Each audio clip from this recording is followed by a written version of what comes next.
Continuamos trabajando en la unidad número 2 en lo que se refiere a persona, concepto, personas naturales y personas jurídicas. Vamos a ver las diferencias entre cada una de ellas.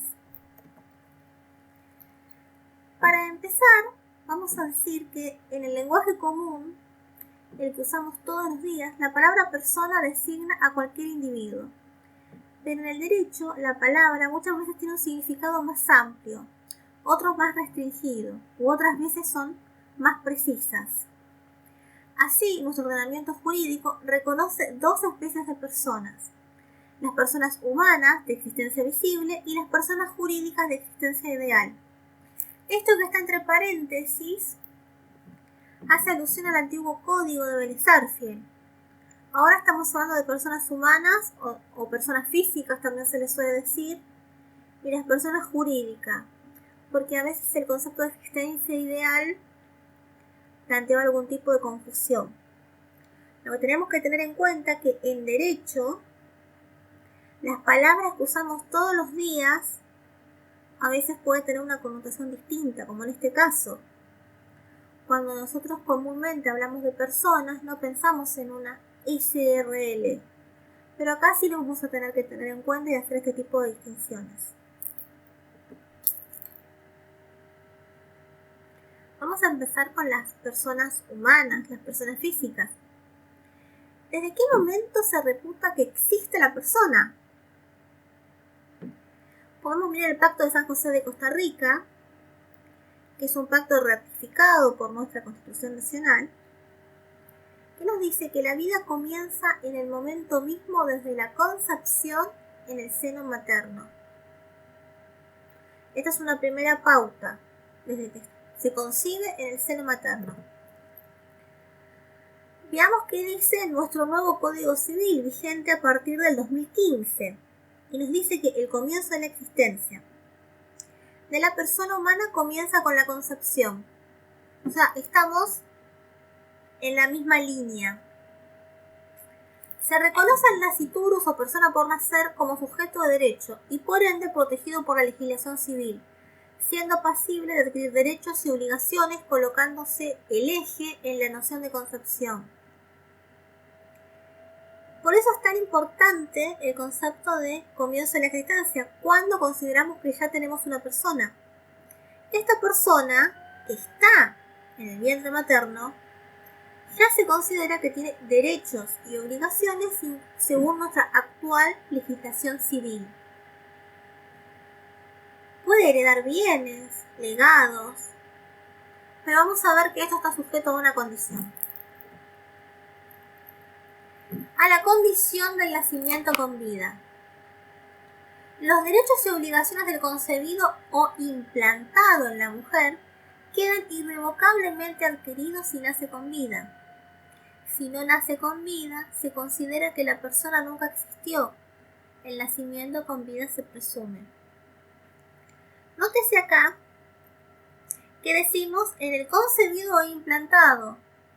El código recoge las técnicas modernas de fertilización asistida, en el cual se puede fecundar un óvulo fuera del útero e implantarlo ya fecundado dentro del seno materno, del vientre de la mujer. Esta es una innovación que tiene el código, porque en la época que se había dictado el código de Vélez-Sarsfield, ya en el 1800 y pico, no se concebía otra forma de concepción. Las nuevas técnicas de reproducción hacen que hoy en día hablemos de concebido o implantado.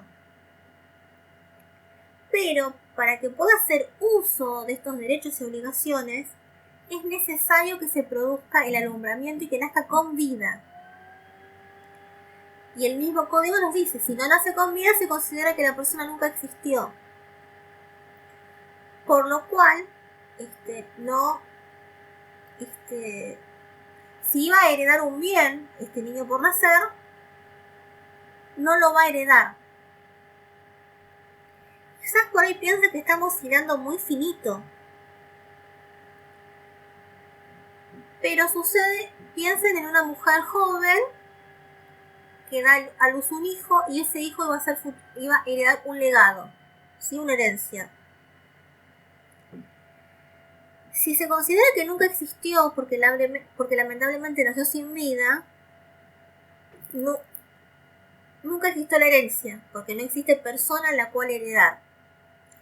Si ese niño nació y vivió, aunque sea 5 minutos, fuera del seno materno, heredó ese bien.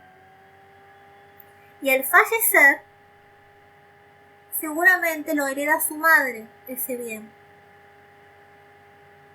Por eso es tan importante, por ejemplo, establecer si nació con vida o no. Supónganse que una persona cuestiona este nacimiento con vida. Bueno, esa persona va a tener la carga de probar que no nació con vida, porque la ley ya nos dice que se presume que el niño nació con vida. Como hablamos del principio, tenemos que hablar del fin. El fin de la existencia, el fin de la persona humana.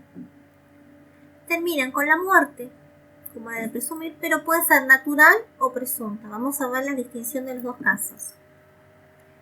La primera nos dice que se entiende por muerte natural la muerte clínica, cualquiera sea su causa, que es certificada por un médico y se prueba a través del acta de defunción. Se aplica la legislación especial en caso de ablación de órganos del cadáver. No importa si esta persona falleció por una enfermedad, por un accidente, murió. En lo que consideramos la muerte que todos conocemos lamentablemente. El médico va a emitir un certificado que va a decir la hora y la causa de la muerte, y ese certificado médico va a servir para poder labrar el acta de defunción. Cuando nosotros, por ejemplo, queremos tramitar una herencia, debemos presentar el acta de defunción de la persona de la cual queremos hacer una sucesión. En otro caso, que van a ver que se usa más seguido de lo que nosotros pensamos, lamentablemente, nos habla de la muerte presunta, en el cual no tenemos el cuerpo de la persona. Por lo general, cuando alguien fallece, tenemos el cuerpo para poder despedir sus restos. En la muerte presunta no tenemos esta constancia de la que la persona falleció. Pero, como ha desaparecido, la ley necesita seguir, porque las personas que lo sobreviven necesitan avanzar y seguir con su vida. Si una persona desaparece por un prolongado periodo de tiempo, sin que haya dejado un apoderado, se puede pedir la declaración judicial de ausencia con presunción de fallecimiento. Recordemos, las personas tienen que seguir viviendo y haciendo su vida, entonces necesitamos establecer qué pasó con esta persona. En el caso de la muerte presunta tenemos dos casos. Veamos el primero que nos dice el Código Civil, los casos ordinarios. La ausencia de una persona de su domicilio sin que se tenga noticias de ella por el término de 3 años causa la presunción de su fallecimiento aunque haya dejado apoderado. El plazo debe contarse desde la fecha de la última noticia del ausente. Cualquiera va a poder decir, no veo a mis vecinos hace 3 años, declárenlo muerto. No, va a ser alguna persona de su familia que tenga un interés legítimo en que se establezca este fallecimiento. Pensemos quizás para cobrar algún tipo de pensión. Necesitamos resolver la situación de esta persona en particular. Luego, los otros casos son los casos extraordinarios, que también los legisla nuestro Código Civil. La primera hipótesis. Si por última vez se encontró en el lugar de un incendio, de un terremoto, una acción de guerra u otro suceso semejante, susceptible de ocasionar la muerte, o participó de una actividad que implique el mismo riesgo y no se tiene noticias de él por el término de 2 años contados desde el día que el suceso ocurrió o pudo haber ocurrido. Pensemos lamentablemente en un incendio, quizás no queda nada para reconocer, pero siempre cabe la posibilidad de que se haya salvado y que quizás por una contusión o algo no podamos dar noticias, no tengamos noticias o paradero. Por eso tenemos un término de 2 años. Lo mismo que un terremoto o una acción de guerra. Se supone que si estaba en el lugar del terremoto, lamentablemente pudo haber fallecido. Y es muy difícil que podamos encontrar sus restos. Pero la ley nos dice que si sabíamos que esta persona estaba en el terremoto en ese año, en ese día, y por 2 años no hemos tenido noticias de esa persona, podemos presumir su muerte. Otro caso que nos presenta la ley. Si encontrándose en un buque o aeronave naufragado o perdido, no se tuviese noticia de su existencia por el término de 6 meses desde el día en que el suceso ocurrió o pudo haber ocurrido. Barco, que sabemos que naufragó, que se hundió, se hizo todo lo posible para rescatar a las personas, en 6 meses no tuvimos noticias, se considera que estas personas han fallecido. Lamentablemente tenemos un antecedente bastante reciente con el Ara San Juan, en el que una aeronave naufragó, no tuvimos más noticias del buque, y las personas que sobreviven tienen que resolver asuntos de importancia. Entonces, por eso se da esta figura de la muerte presunta. Las otras personas de las que vamos a hablar son las personas jurídicas. En el orden jurídico, la personalidad corresponde como regla a los individuos, a los humanos. Es el concepto general que tenemos de persona. Sin embargo, también es conferido a los núcleos o grupos humanos constituidos por apetencias de sociabilidad propio de la naturaleza humana, cuando tales núcleos reúnen las exigencias requeridas por el ordenamiento. Es normal en la sociedad que la gente se agrupe, por ejemplo, en un club, en algún evento. Todas las personas que comparten los mismos intereses, por ejemplo, pueden formar algún tipo de club. O las personas que pertenecen al mismo culto quizás vayan al mismo templo. Y las personas que quieren realizar determinados negocios, o quizás fundaciones que quieran brindar determinada ayuda, van a nuclearse y van a funcionar en conjunto, porque van a funcionar mejor que de forma individual. Y se van a dar cuenta que estamos rodeados de personas jurídicas. Pero, ¿qué son las personas jurídicas? Según nuestro Código Civil y Comercial, son personas jurídicas todos los entes a los cuales el ordenamiento jurídico les confiere aptitud para adquirir derechos y contraer obligaciones, para el cumplimiento de su objetivo y los fines de su creación. Estas personas jurídicas van a poder ser demandadas, van a poder comprar bienes muebles e inmuebles, también van a poder actuar como actor en una demanda si sufrieron daños en sus bienes o en sus propiedades. ¿Y cuáles son las personas jurídicas más comunes que nosotros conocemos?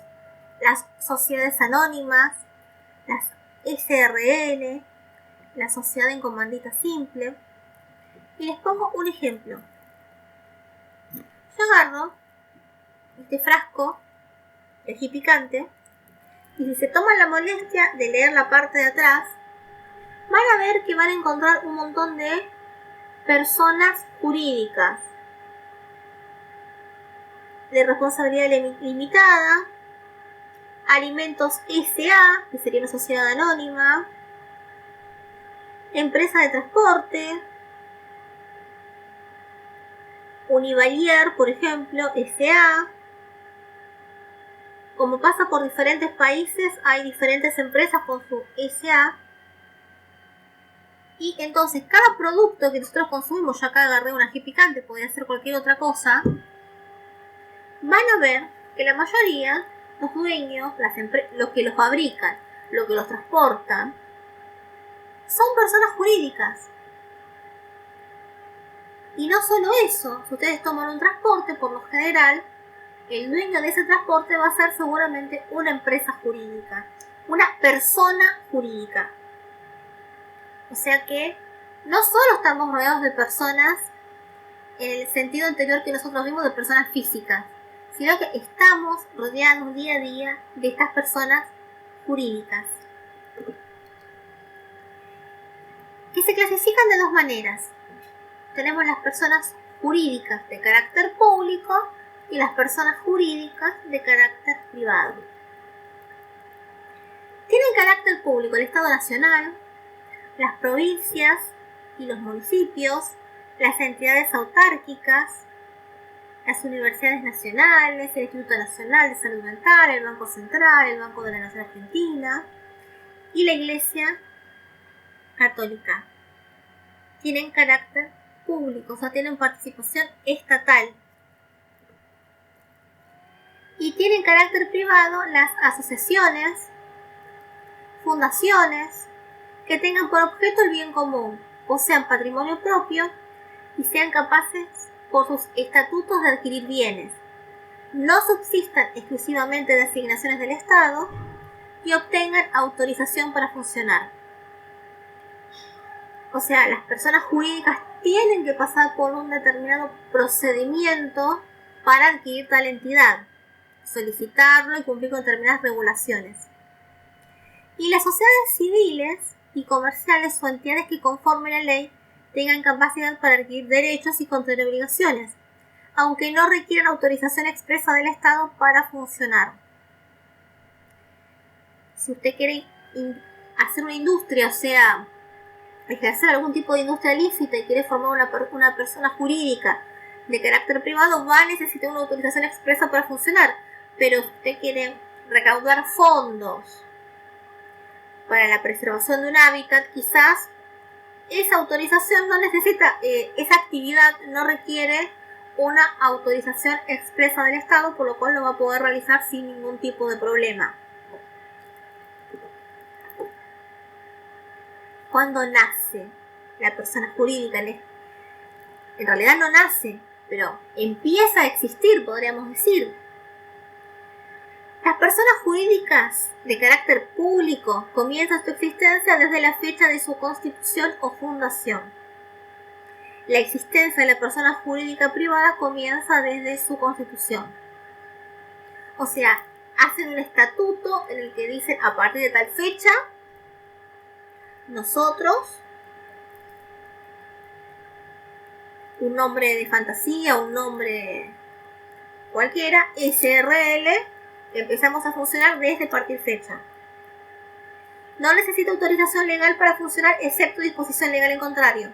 En los casos en que se requiere autorización estatal, la persona jurídica no puede funcionar antes de obtenerla. Por ejemplo, si mi persona jurídica está destinada a la madera y hay una regulación específica que me pide determinados requerimientos, yo la voy a poder crear, la voy a poder fundar, pero no va a poder operar hasta que no tenga esta autorización.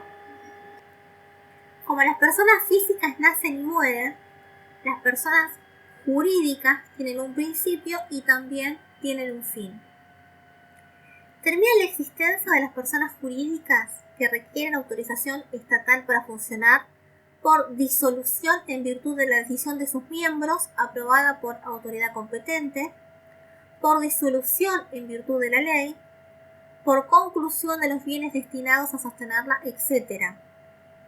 Los miembros de una sociedad se pueden poner todos de común acuerdo y decir, este negocio no está funcionando. Por lo tanto, disolvemos la sociedad. Liquidan los bienes, se reparten, no hay más sociedad.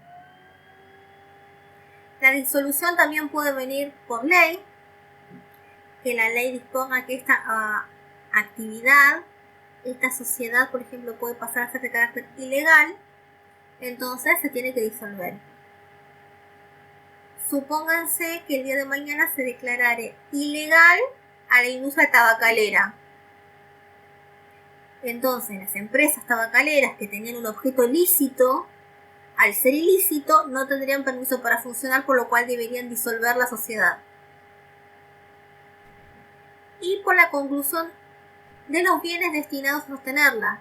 Cuando uno forma una sociedad, por lo general brinda maquinarias o brinda una propiedad, un territorio, para que funcione la sociedad.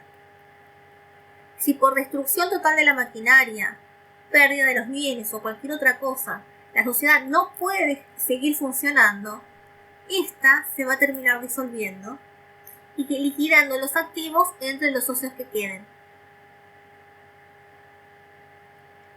Espero que les haya servido la clase, que puedan distinguir claramente las personas físicas de las personas jurídicas, su principio y su fin.